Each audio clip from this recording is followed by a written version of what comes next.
주여 사랑으로 축복합니다. 오늘은 제17과 성령의 은사에 대해서 말씀드리고자 하겠습니다. 성도들이 신앙생활하면서 활력있고 기쁨 가운데 행하지 못하고 영적 전투에서 승리하지 못하는 이유 중에 하나는 성령의 은사에 대해 잘 알지도 활용하지도 못하고 있기 때문입니다.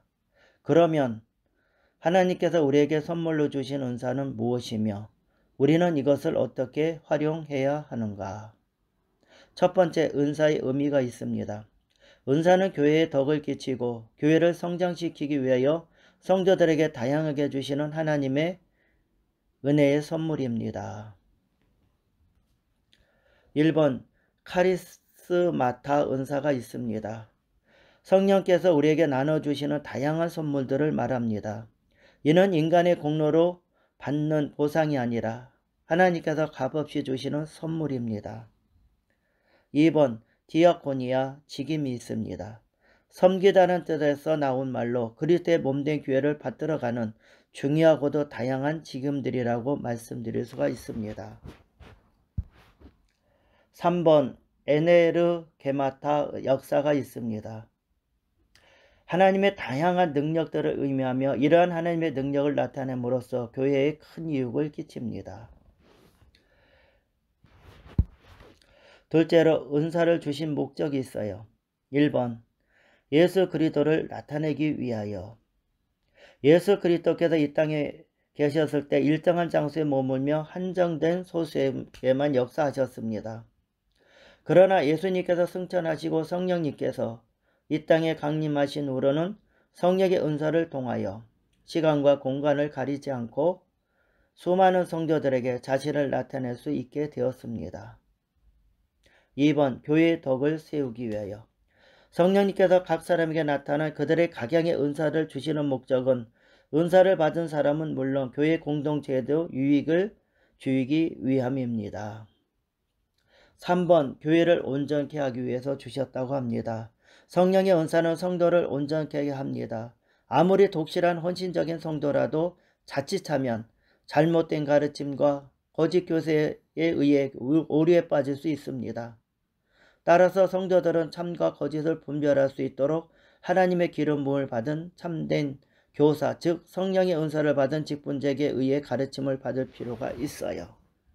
4번, 세계 선교를 돕기 위하여. 성경은 너희는 온천에 다니며 만민에게 전파하라고 마가복음 16장 15절에 말씀하고 있습니다. 이는 세계 선교하라고 주시는 주님의 명령입니다. 선교는 인간적인 수단이나 방법으로 이루어지는 것이 아닙니다. 불신자를 신자로 해금시키기 위해서는 많은 시간이 필요합니다. 그러나 내주하신 성령의 은사로 말미암아 구하는 역사가 일어나게 되며 주님의 지상 명령인 선교를 완수하게 됩니다.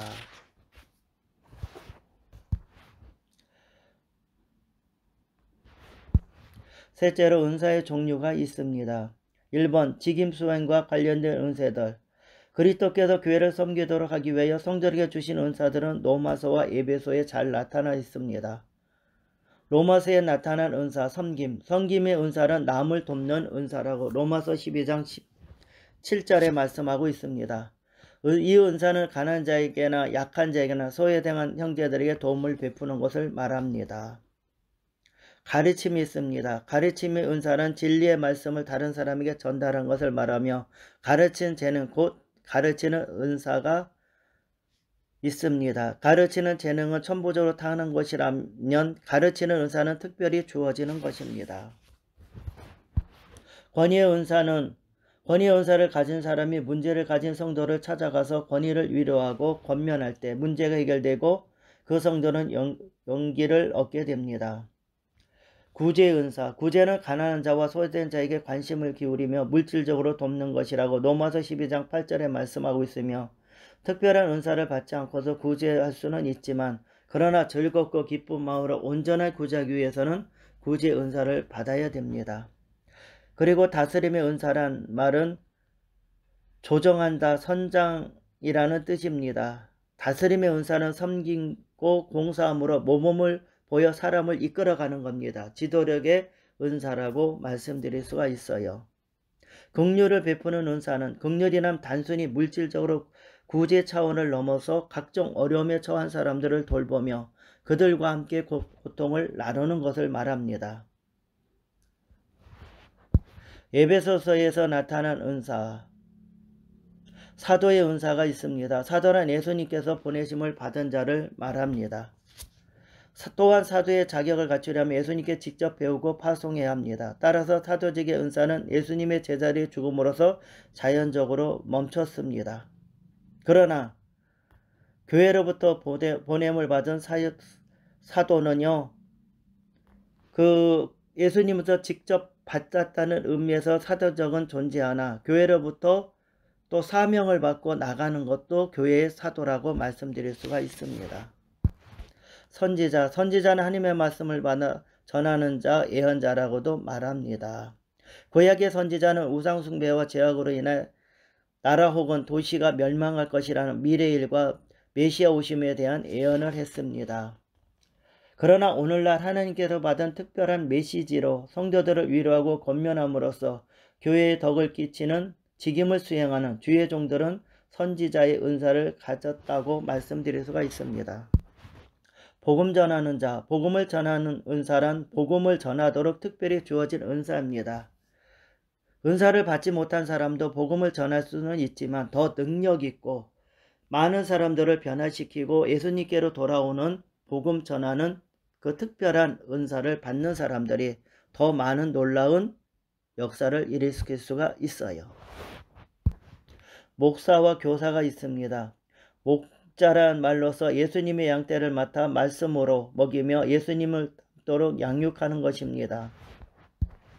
교사란 진리의 말씀을 잘 가르쳐 성도들이 거짓된 교훈에 빠지지 않도록 진리의 더위에 굳게 서도록 하는 은사입니다. 초자연적인 은사가 있어요. 지혜 말씀의 은사. 지혜 말씀의 은사는 초자연적인 성령의 지혜로서 이미 알고 있는 지식을 활용하고 문제를 해결하고 축복과 승리를 가져오게 하는 은사입니다.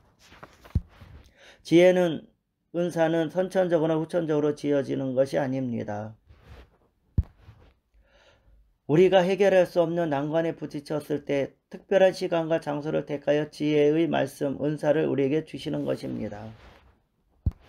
지식의 말씀의 은사는 사람이 배워서 인간적으로 지식을 말하는 것이 아니라 특별한 상황 중에 하나님께서 여러 가지 방법으로 계시해 주는 것을 알게 해주는 것입니다. 영분별의 은사는 오늘날 많은 성도들이 영분별의 은사를 타인의 잘못을 지적해내고 상대방의 마음을 읽는 독심술로 오해하고 있는데요. 이 은사는 그대로 영을 분별하는 능력이에요. 다시 말해서 말씀드리면 하나님의 영으로 맞니암느냐, 인간의 영으로 맞니암느냐, 그렇지 아니하면 악령으로 말미암느냐를 분별하는 것이 곧 영분별의 은사입니다. 믿음의 은사가 있는데요. 성경에서 보여주는 믿음에는 두 종류가 있습니다. 예수님을 구주로 고백하는 믿음이요. 성령의 은사로서 믿음이 있습니다. 우리가 성경에서 자주 인용되는 일반적인 믿음과 성령의 은사로서는 믿음이 혼동되어서는 안 되는 것입니다. 믿음의 은사는 인간의 일성으로서 상상할 수 없는 강력하도 큰 믿음이 생겨나 큰 기적을 발생하는 것을 말합니다.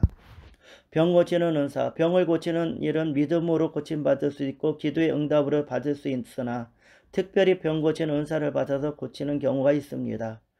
병 고치는 은사는 성령님의 능력으로 육체의 병뿐만 아니라 사람의 영혼과 마음과 정신을 고치는 것을 말합니다. 능력 행함의 은사가 있습니다. 능력 행함의 은사는 기적을 행하는 것입니다. 기적이란 일반적인 자연법칙을 뛰어넘어서 일어나는 것을 기적입니다. 능력 행함의 은사의 신뢰를 보면은 10가지 재앙을 모세가 내린 것, 홍해수를 가르는 역사, 오병이의 기적, 그러고 나인성 과부의 아들을 죽었는데 살리는 능력함의 역사의 기적, 이런 것이 다 능력함의 은사입니다. 방언의 은사가 있는데 표적 방언과 은사 방언이 있습니다. 사도행전에 나타난 방언들은 성령 세례의 결과 그 외적인 표적에 나타난 표적 방언이 있습니다. 고린도전서 12장에 나타난 방언은 은사 방언입니다. 본질적으로 성령의 나타남에 주어진 점에서 방언과 같지만 그 사용 목적은 차이 납니다. 표적 방언은 성령 세례를 체험했을 때 외적으로 나타나는 것이에요. 그리고 잠시 있다 사라지기도 합니다. 하지만은 이 표적으로서 방언은 은사로서의 방언으로도 발전할 수 있습니다. 은사의 방언은 성령 충만을 받은 후 신앙생활에 유익을 주며 은사를 받은 사람은 당사자가 원하면 언제든지 방언으로 말하고 방언으로 기도할 수도 있습니다. 방언의 연사는 하나님과 깊은 영적인 교통을 가능하게 하고 신앙생활의 향상을 가져옵니다. 예언은 듣는 대중의 덕을 세움과 같이 방언도 성도의 개인의 덕을 세웁니다. 방언은 통역 은사를 통하여 예언과 동일한 효과도 가져옵니다. 방언 통역은 은사를 통해 그 내용을 알아들 수 있는 말로 번역되는 것을 말씀드립니다. 방언은 더 깊은 기도와 찬미의 도구가 됩니다. 우리가 큰 감격과 기쁜 수렁에 빠질 때 혹은 기도의 문이 박힐 때 방언 기도나 찬미의 한계를 넘어 마음의 상태를 하나님께 고할 수 있는 것입니다. 그리고 방언은 믿지 않는 자들의 표적이 될 수도 있습니다. 방언 통역의 은사, 방언은 하나님께서 통역한 은사를 주셔서 그 뜻을 알게 하시기 전에는 아무도 알아듣지 못합니다. 방언 통역도 역시 사람을 통해 나타나는 하나님의 은사이기 때문에 통역 자체를 하나님의 말씀과 동등하게 생각해서는 안 됩니다. 예언의 은사, 오늘날 성령의 은사로서 주어진 예언의 근본적인 목적은 미래에 대한 선지적인 예언이 아니라 덕을 세우며 권면하며 안위하는 목회적 예언이라고 할 수가 있습니다. 그러므로 오늘날 예언의 은사를 받은 사람의 어떠한 예언도 그 예언의 옳고 그름은 반드시 기록된 하나님의 말씀인 성경 말씀을 통해서 분별되고 판단되어야 합니다. 네 번째, 은사의 발견이 있습니다. 하나님께서는 우리에게 여러가지 은사를 주사 그 은사를 활용함으로 말미암아 몸된 교회를 세우고 신앙의 덕을 유지하게 합니다. 하나님께서 나누어진 은사를 잘 활용하기 위하여 먼저 자신에게 있는 은사가 무엇인지를 알아야 합니다. 그러면 자신에게 주어진 은사를 어떻게 해야 하는가? 1번 사역의 기쁨과 보람이 있는가를 살펴보시고 2번 좋은 결과가 있는가를 살펴보시기 바랍니다. 3번 교회로부터 인정받고 있는가? 아무리 뜨거운 열정과 확신이 있다 할지라도 교회에 유익이 되지 않는다면 그것은 하나님께서 주신 은사가 아닙니다. 왜냐하면 교회에 덕을 끼치는 것이 성령님께서 은사를 주신 목적입니다. 4번 은사를 이해하라. 교회는 은사에 대한 성경적 가르침이 어떤가를 성도에게 가르쳐야 합니다. 은사에 대한 성경적으로 올바른 이해는 교회는 다툼이나 분열이 없어야 합니다. 5번째, 은사의 활용. 고린도 교회는 그들이 자랑하던 풍성한 은사들로 인하여 오히려 많은 문제가 발생했어요. 그래서 사도 바울은 고린도전서 12장, 13장, 14장에서 은사를 잘못 사용함으로 발생한 문제들에 대하여 해결책을 제시하고 있습니다. 그러면 성경을 통해 우리가 은사를 어떻게 사용해야 하는가, 성경적이며 교회에 유익을 끼칠 수 있는지에서 알아보겠습니다. 1번 조화와 균형을 이루어야 됩니다. 은사의 나타남에 있어서 중요한 것은 각각 은사는 다 귀중한 것이고 조화와 균형을 이루어야 됩니다. 그리스도의 몸을 이루는 데 유익을 끼쳐야 됩니다. 2번 절제하며 덕을 세워야 합니다. 신령한 은사의 특징은 난폭하거나 무질서하지 않습니다. 단정하고 침착하며 질서가 있습니다.